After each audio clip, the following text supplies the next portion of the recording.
Hi, everyone. It's Jessamyn and Meg back with another episode of Surviving UX, helping you survive the waking nightmare of your UX design career. This week, we are going to talk about a particularly brutal aspect of any career, getting pregnant, taking maternity leave, and returning to work after your leave. I personally cannot think of a more painful part of my own career. Quick disclaimer, this podcast is not about a specific employee or company and is for entertainment purposes only. All right. So Meg, how are you doing? How was your week?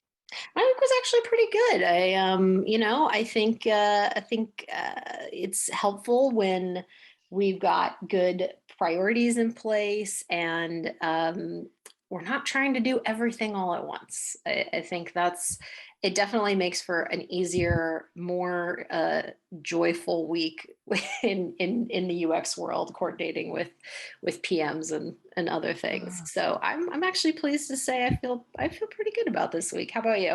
nice. Well, I wish I could say the same. I'm I'm on I just took on project number 4. So I've Uh, had 3 projects on my plate now. I'm at 4. So I'm yeah. feeling a little bit, it's a little much, but Like four yeah. is too many. Four might 4 be is too too many. many. Absolutely. I think 3 is too many.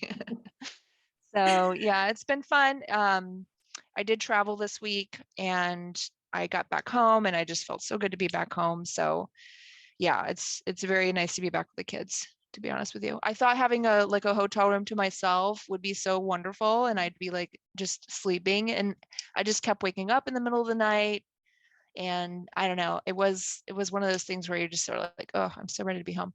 So Well, anyway, speaking of kids, yes. that's a great segue into our topic today. And I want to say our topic today is one of particular interest to this podcast at this particular time, because I would say one of us at least has a very invested interest in how to navigate this topic, especially for first time moms to be or parents to be, and so I'm particularly excited today that we have some expert reflections, expert advice from our special guest, Nidhi.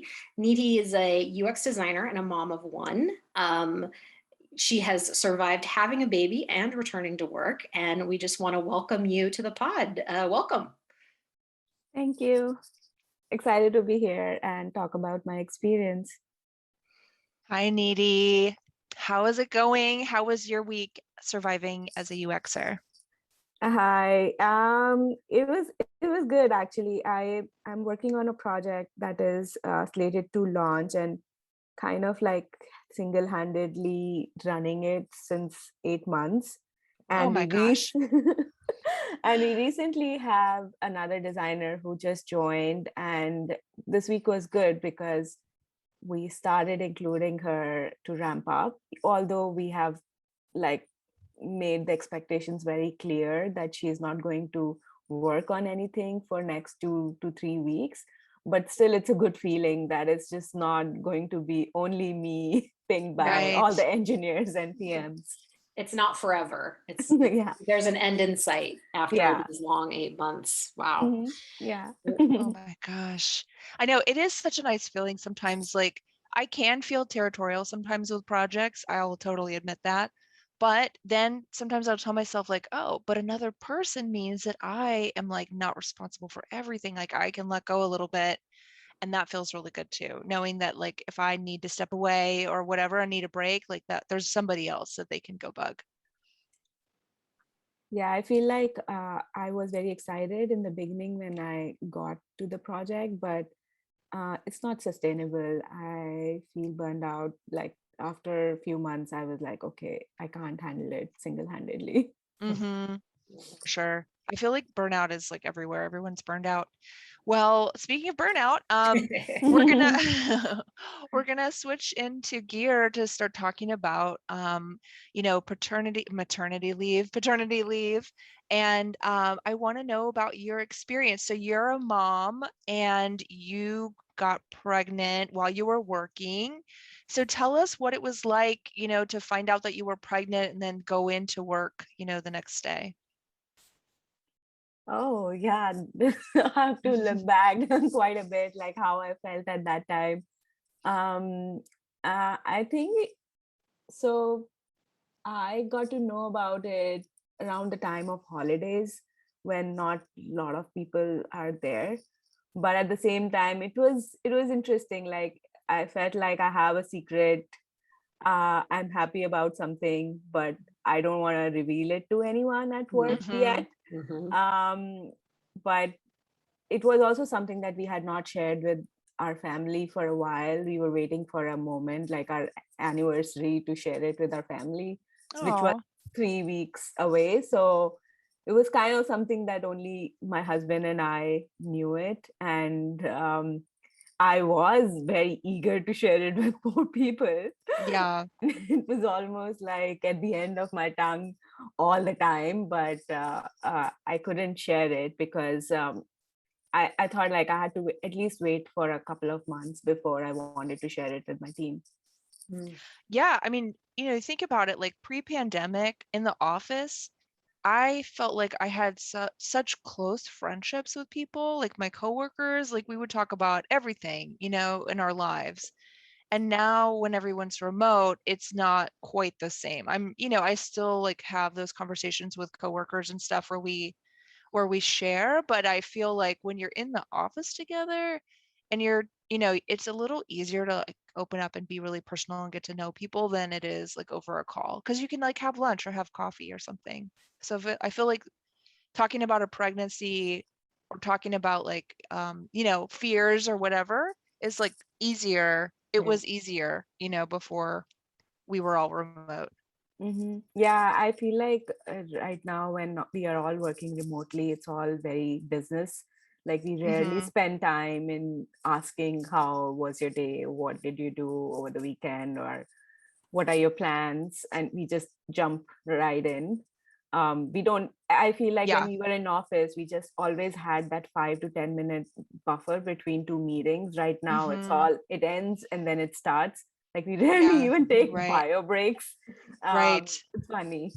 I know. So It is sad when you have to beg for a bio break.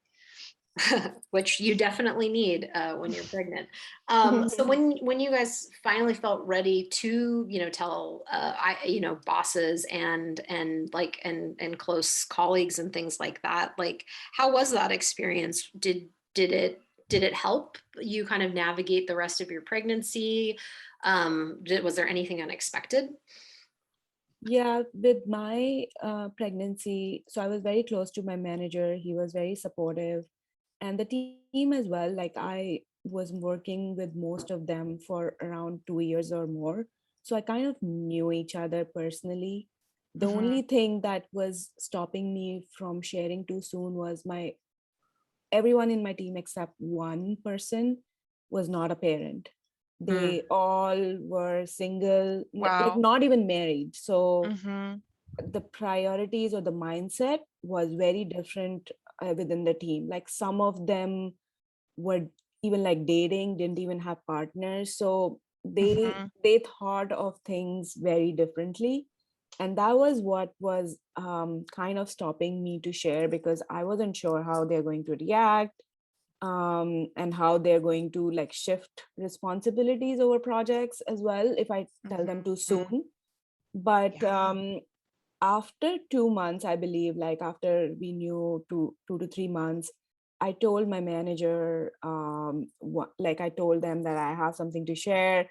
They got actually very scared. They were No. like, "Oh my God, you are gonna tell me you're leaving the company?" And I was like, "No, no, no, I'm not leaving. So this is it." And they were very happy. And like in general, I had a good relationship with them, so they were pretty nice about it. And Hmm. they kept it open for me that whenever you are ready to share it with other people, just let me know, I'll share it. But for me, I might, like if you have issues, I won't share it, but I might share it above with the leads because we do planning and such, which was 6 months ago, like 6 months far ahead, because there Mm. was still time for me to go on leave or anything like that. And with my immediate team, I think after I told my manager, I just felt comfortable telling them like a month after I told my manager. Mhm. And with them, I actually just revealed it in our group chat with like a Group chat. funny thing. Yeah, I think I made some joke, like some joke about it, like, you guys remember why I was so excited, blah blah blah, and the reason is that I'm going to have one of my own, kind Aw, of joke. Yeah. that's cool. That's Yeah. super cool. Did you wait till you were showing, or were you not showing yet? No, I wasn't showing at all at that time. Wow, that's brave. I think I waited until for the second baby, I waited until I was showing because I was like, what's the rush? Like with the first baby, I think I told my boss like immediately, like within a couple weeks of finding out. And I don't know why. I guess I felt like I really needed to share it. And and also like every manager I've ever had that I shared this news with was single, like or not a non-parent, let's say, Mhm. non-parent, not maybe single, but they weren't parents. And so I always felt like, oh, like a little bit of dread. But overall, I would say the reaction was like okay, like they were pretty supportive. So that was a relief. But then they were not able to help me at all with any of like navigating the workplace policies. It was like, you'll have to talk to HR. I don't have no idea like what the policies are or where to go or what it all looks like. And so then you start having to get into like investigation mode and you're like reading all these crazy websites, and I feel like they're just really dense and kind of hard to understand. I mean, I struggle to like understand the whole leave policies and the payment, how your pay changes and you go on disability. And like, I was freaked out, especially for the first baby. Like, how am I going to get paid? And how much is my pay going to go down? And I think I didn't take as much leave as I should have in the end because I was so terrified of like getting like a half paycheck. And so I was like, no, I don't want to lose out on any paycheck. I'm just going to go immediately back to work as soon as as soon as I can. So I took like I think it was like a 6 or an 8 week leave for my first baby. It was really short. And then my second baby, I think I took like a 12-week leave. So both of them were not that long. I think it was like 12, maybe it was more, but it didn't, I mean, the first one, 8 weeks, I mean, that's really not a lot of time. And going back after that was brutal, brutal.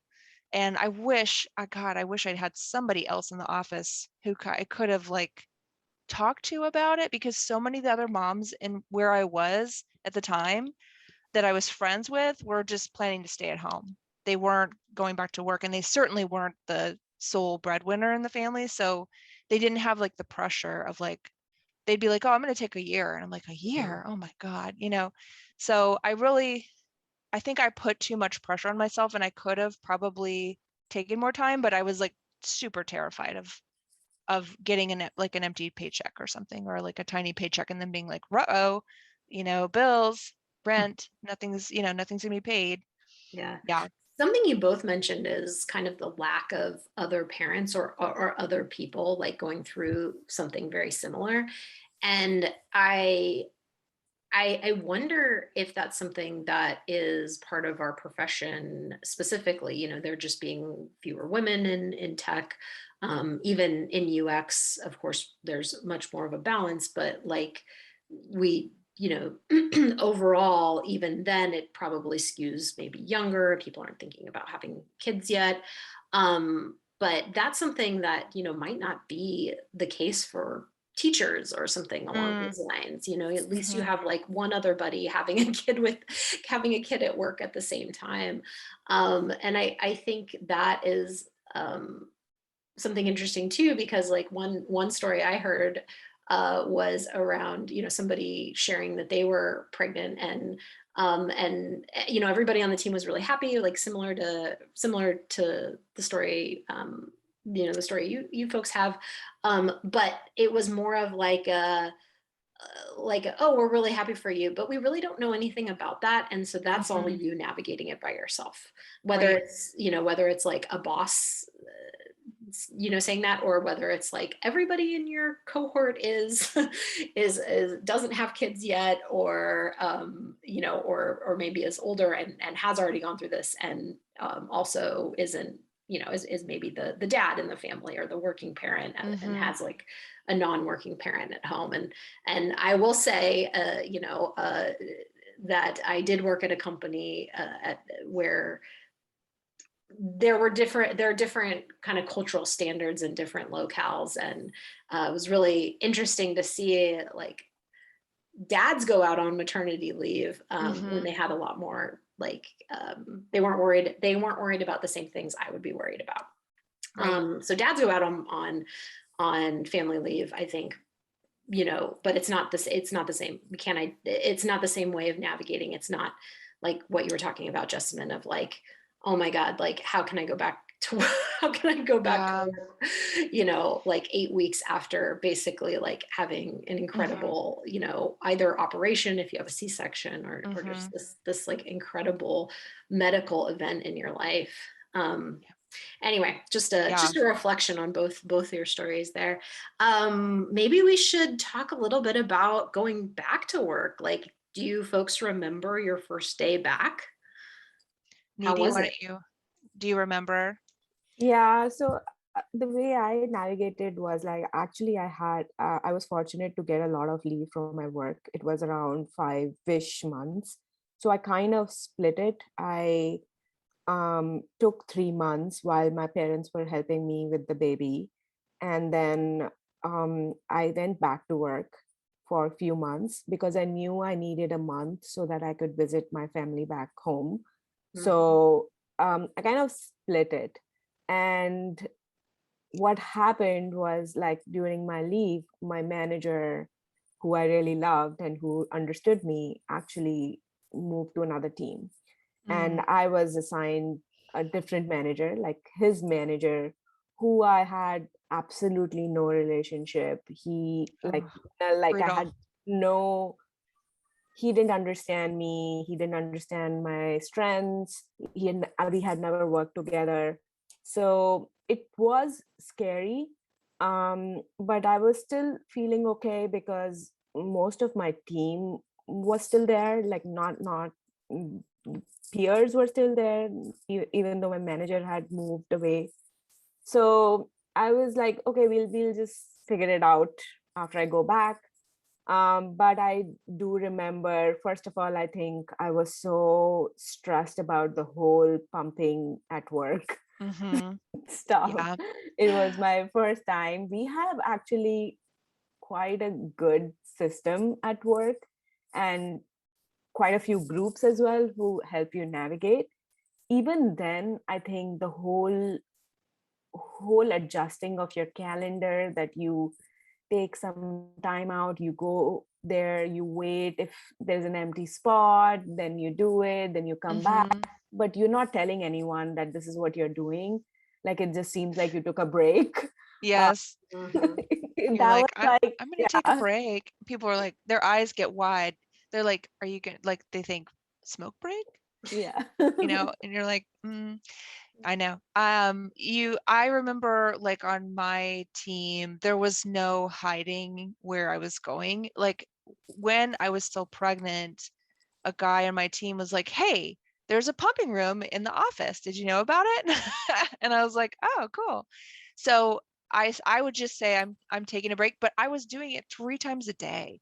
So I would Wow. have to get up out of calls, get up out of meetings, leave the room and go in there. And I don't know why, like, pumping was so hard. It was like depressing. I think it's really depressing at the beginning because you're separated from your baby and you just want to be having these quiet moments with your baby, and instead you're having them in like a little room in the office, and you're just like so scared someone's going to walk in because even though if you book the room or something, it's just a lock on a door, like somebody could come and jiggle the handle and let themselves in. So I was super scared of that happening. It happened to my cousin, actually. Her boss walked in on her while she was pumping. And a male boss, she was wearing a cover, which I'm like, I can't even imagine wearing a cover while I was pumping. But I was always so terrified that would happen. And eventually I kind of learned to relax, but it took a long time for that to happen. Like the first several months of pumping, I would play like music, or I'd play like white noise, like I got an app that played like river sounds or just something to try to like cheer myself up in there. And I would cry and pump at the same time. It was like such a downer. And I think it took me so long. Eventually I learned to eat. That was like my coping mechanism, as I would find all these snacks.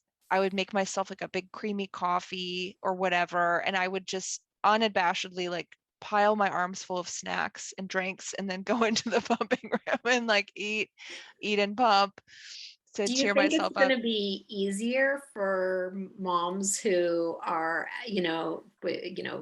moms that are going back to work, COVID times?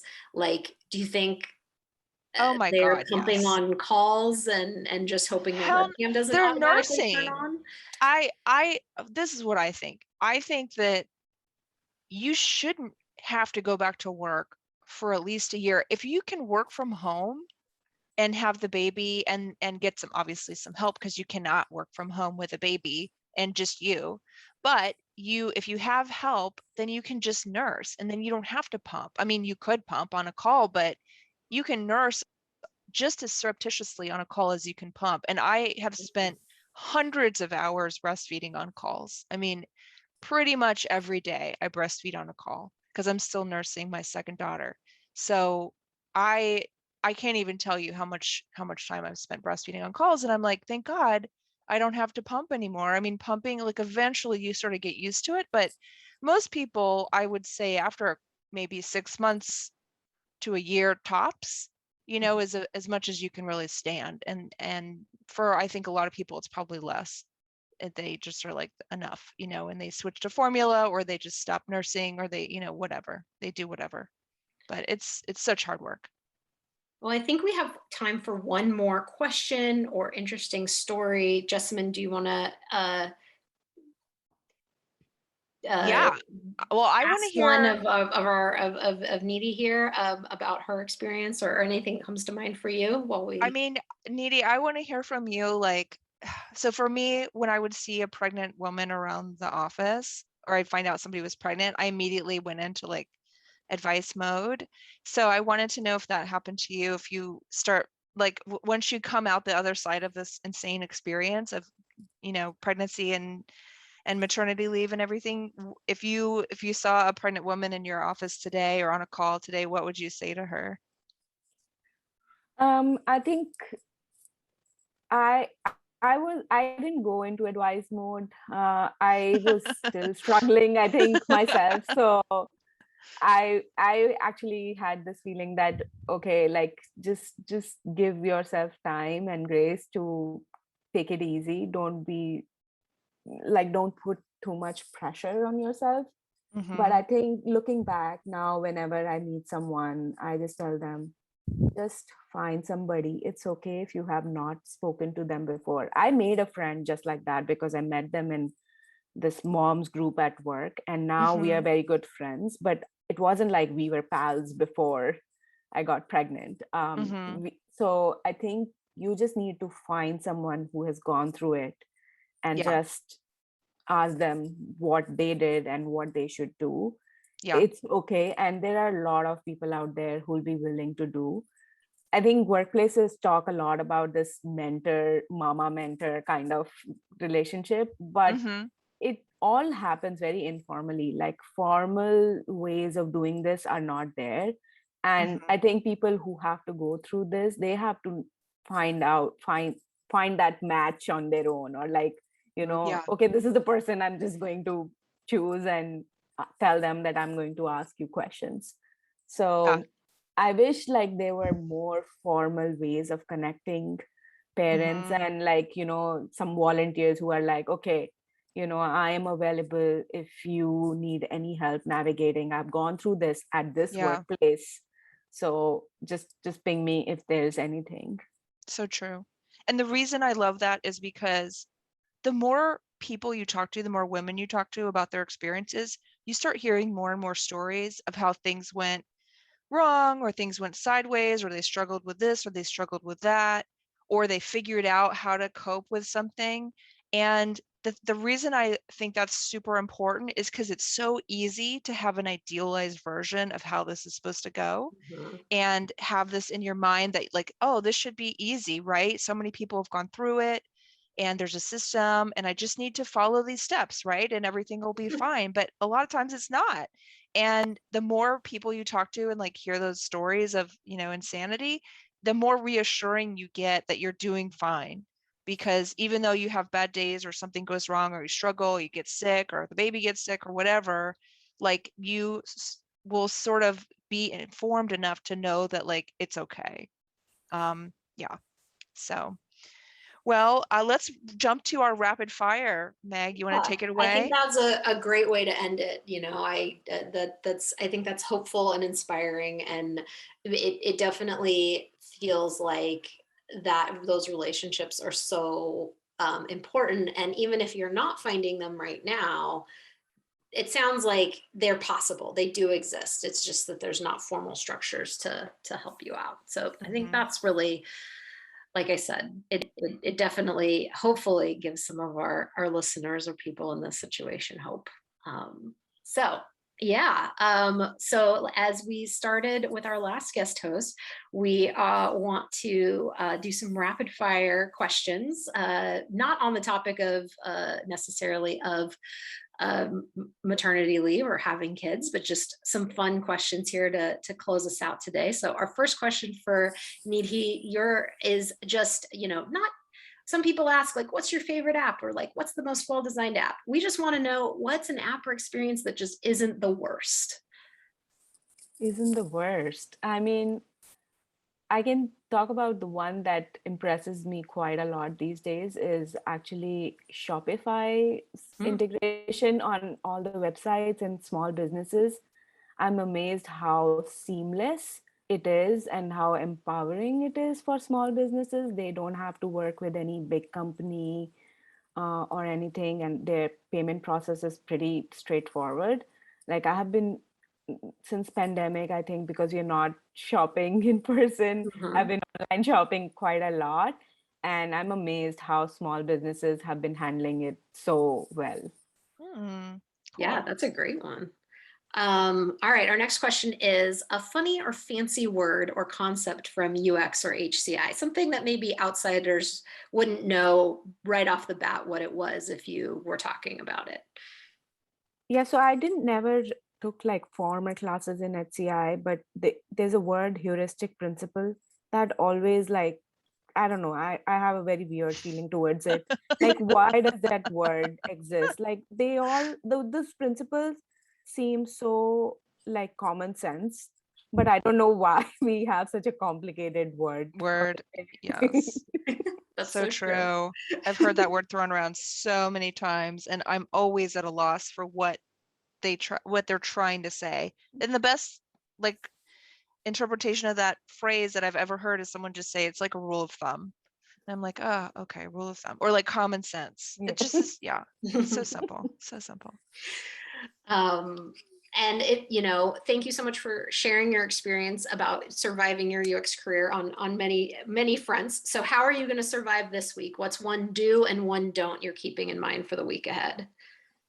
One do is say no, what I cannot do, which I don't do that often. And one do, I just started coaching, and I was told by my coach that I should practice one statement, why am I talking? So give other people a chance to speak more.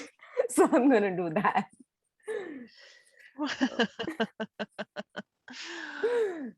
Funny. Why am I talking? I am talking because. So you're supposed to ask yourself while you're talking, why am I talking? Yeah, so that you let other people talk more, because sometimes I get carried away. Yeah. I don't know. I think we could all use more airtime, frankly. But yeah, cool. All right. Well, Nidhi, thank you so much for joining us this week. It was such a pleasure to have you. And to all of the UXers out there who are surviving, best of luck to you. Write us at survivingux@gmail.com. We'd love to hear from you. Thank you. Until next time. Bye.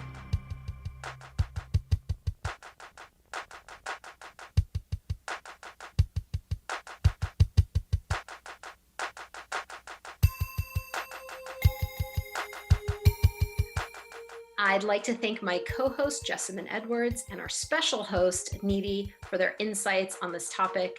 This episode was edited by myself, Meg Kramer. And if our intro music sounds familiar, it's the on-hold music for Cisco Phones, Opus number 1, by Tim Carlton and Derek Deal. It always reminds me of waiting in great anticipation for a researcher and a participant to reconnect and rejoin the conference call for what hopes to be another great UX study. Thanks for listening, and hang in there until next time.